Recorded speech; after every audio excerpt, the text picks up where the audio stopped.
Please enjoy hundreds of my video lectures on telecom and wireless.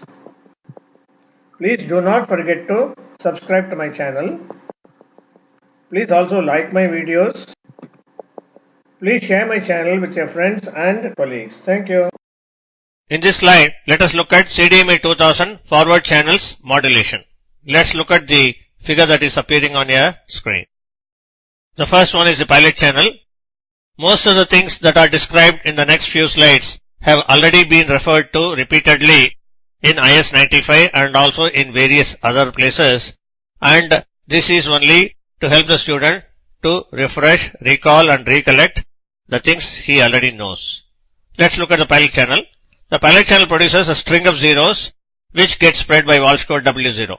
The resultant string at 1.288 megachips per second is modulated by two PN code streams called I channel and Q channel. The resultant is then sine wave modulated and cos wave modulated and transmitted. As one short PN code sequence takes 26.67 milliseconds to repeat, the pilot frame also is taken at the same interval. That means pilot frame repeats 75 times per second. Now what is pilot offset? We have seen pilot offset also repeatedly in the previous chapters. Use of offsets allows for up to 512 distinct pilots per CDMA channel. The offset index value, which is from 0 to 511 for a given pilot PN sequence, is multiplied by 64. What do we mean by this? What is offset index 15? All you have to do is take number 15 and multiply by 64. That gives you 960 PN chips. That means offset index for 15 is equal to 960 PN chips. The start of the pilot PN sequence will be delayed by 781.25 microseconds for this 15 offset index PN sequence. Walsh function 0 spreading sequence is applied to this pilot. Quadrature spreading and baseband filtering, which are not shown, are performed as with all forward channels.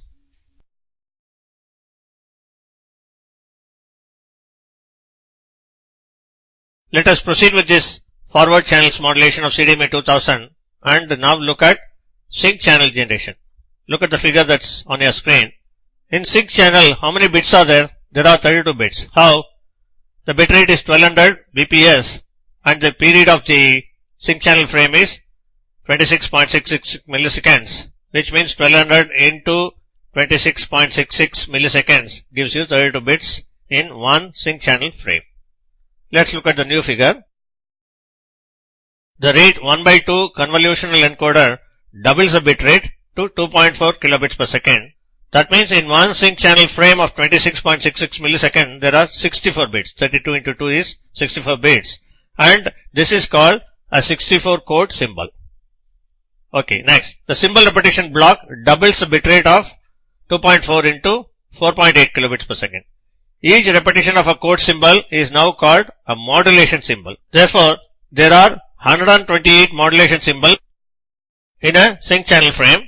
That is 64 code symbols now has become 128 modulation symbols. The next block interleaver. This shuffles the bits to protect against burst errors. More about interleaver later on. Interleaver does not alter the bit rate. Please note this. Now, how do we arrive at the final bit rate of 32,768 chips in a sync channel frame? Let's look at this.